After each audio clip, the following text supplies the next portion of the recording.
Ya, bismillahirrahmanirrahim. Assalamualaikum warahmatullahi wabarakatuh. Perkenalkan, saya Dava Afif, NIM 053. Pada kesempatan kali ini, saya akan menjelaskan mengenai manfaat sholat bagi kesehatan.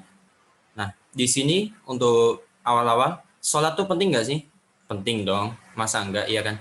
Jadi untuk keutamaan sholat sendiri, itu ada beberapa keutamaan. Yang pertama itu, sholat akan menjadi penolong bagi kita.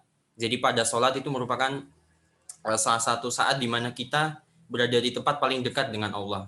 Jadi kita bisa berdoa meminta pertolongan. Kemudian keutamaan yang lain bisa memperoleh janji dari surga. Jadi ketika kita sholat 5 waktu, kemudian secara khusyuk tidak mengharapkan apa-apa, itu kita akan dijanjikan surga oleh Allah Subhanahu wa taala.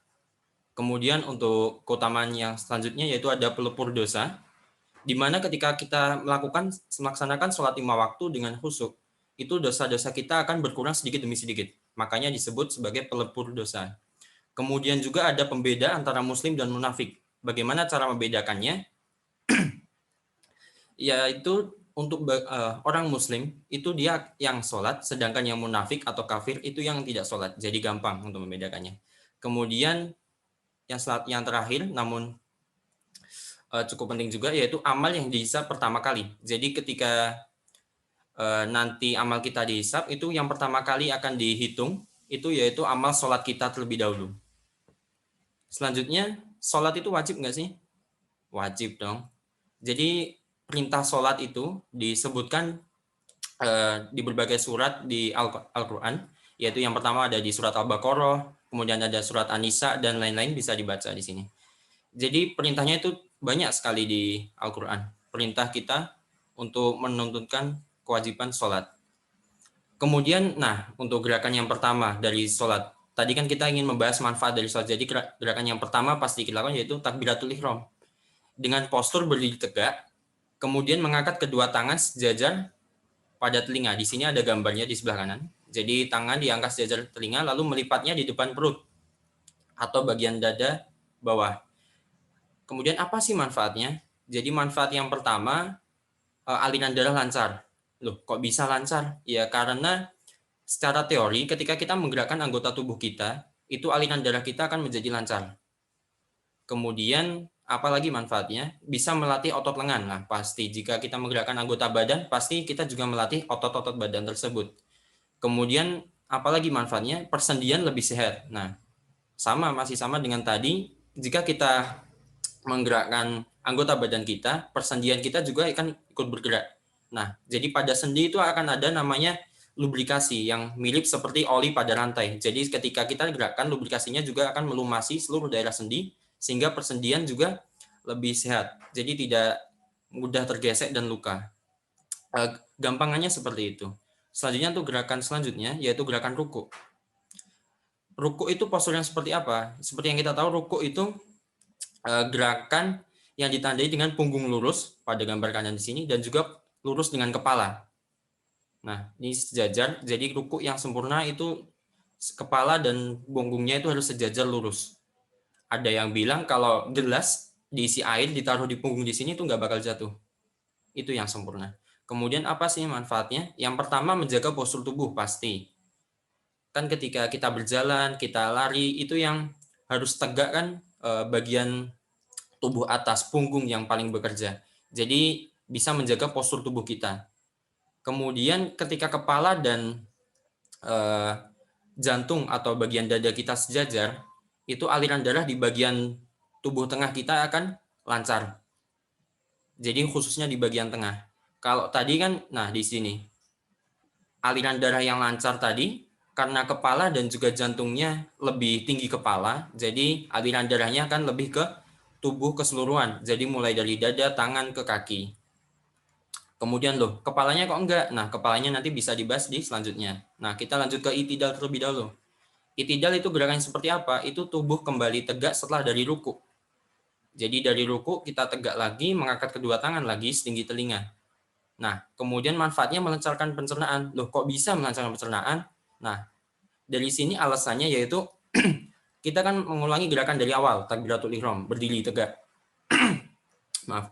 Kemudian kita ruku, kita bungkuk, perut menggerut istilahnya. Kemudian kita itidal lagi, meregangkan perut lagi. Nah, di sini kan perutnya berkontraksi dan relaksasi secara terus-menerus. Nah, itu yang berpengaruh pada sistem pencernaan kita. Karena sistem pencernaan kita kan berada di dalam perut, gampangnya seperti itu.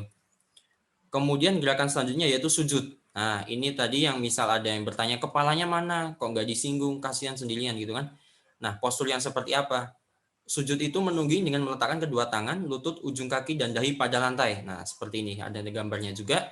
Nah, manfaatnya aliran darah dari jantung ke leher dan otak itu lancar karena jantung berada di atas. Makanya darahnya akan cenderung ke bawah. Nah, ke bawahnya kemana? Ke leher dan juga ke kepala. Nah, jadi kepala akan mendapatkan oksigen yang lebih banyak. Kemudian kita lanjut ke gerakan selanjutnya yaitu duduk di antara dua sujud. Nah, kan duduk di antara dua sujud ada dua posisi ya istilahnya. Yang pertama ada duduk tawaruk di mana kakinya menyilang ke dalam kaki kanan, kemudian gerakan duduk iftirosi di mana kakinya tidak menyilang dan pahanya menumpu di kaki kiri. Nah, manfaatnya apa sih? Yang pertama ada manfaat mencegah impotensi. Loh, kok bisa mencegah impotensi pada laki-laki? Nah, kalau di sini itu berhubungan dengan duduk yang iftiros. Jadi pada posisi duduk ini si kaki ini akan menekan di daerah kemaluan pria. Jadi ketika menekan di daerah situ, aliran darahnya akan lancar, kemudian dapat mencegah yang namanya impotensi. Kemudian apalagi menghindari nyeri pangkal paha. Loh, kok bisa lagi? Nah, di sini kaki juga akan yang bertempuh di khususnya di duduk iftiros itu akan bertumpu pada yang namanya saraf. Nah, saraf di pangkal paha inilah yang dapat menghindari kita dari nyeri pangkal paha. Nah, seperti itu. Kemudian kita lanjutkan manfaat selanjutnya itu ada menjaga kelenturan dan kekuatan anggota gerak. Nah, jadi baik itu duduk tawaruk ataupun duduk iftiros, itu karena adanya variasi gerakan dari posisi duduk ini, maka akan menjaga kelenturan dan kekuatan anggota gerak, khususnya pada anggota gerak bagian bawah atau kaki. Kemudian selanjutnya, yaitu untuk gerakan salam, yaitu gerakan yang memutar kepala ke kanan dan ke kiri secara maksimal. Nah, jadi ini hubungannya sama leher. Nah, apa saja manfaatnya menggerakkan otot leher? Nah, jadi dari yang saya singgung sebelumnya kan, jika kita menggerakkan anggota badan, aliran darahnya lancar. Nah, di sini yang kedua ada aliran darahnya lancar.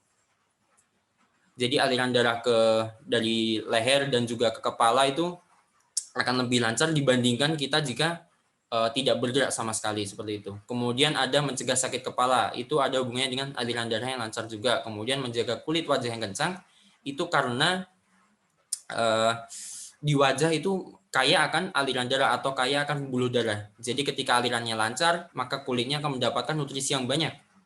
Nah, ketika mendapatkan nutrisi yang banyak, maka kulitnya akan terjaga juga. Nah, terjaganya seperti apa? Terjaganya dalam bentuk kulit wajah yang masih kencang. Seperti itu. Nah, jadi dari kesimpulannya, manfaat gerakan sholat itu intinya dapat melancarkan peredaran darah tubuh karena anggota badan tubuh kita bergerak. Jadi aliran tubuh ke seluruh tubuh, ke kepala, ke badan bagian tengah, dada, perut, kemudian ke kaki juga semuanya akan lancar. Kemudian juga menggerakkan anggota badan di mana sendi-sendi juga akan sehat, kemudian mencegah adanya nyeri paha pada bagian kaki dan lain-lain. Kemudian khususnya aliran darah yang lancar ke otak juga akan mencegah berbagai penyakit di otak, misalnya pusing, kemudian menjaga kulit wajah yang kencang tadi. Jadi teman-teman, apakah ada yang tanyakan? Tidak ada. Baik. Jika tidak ada, saya cukupkan penjelasan dari saya. Terima kasih atas kerjasamanya telah mendengarkan penjelasan dari saya. Wassalamualaikum warahmatullahi wabarakatuh.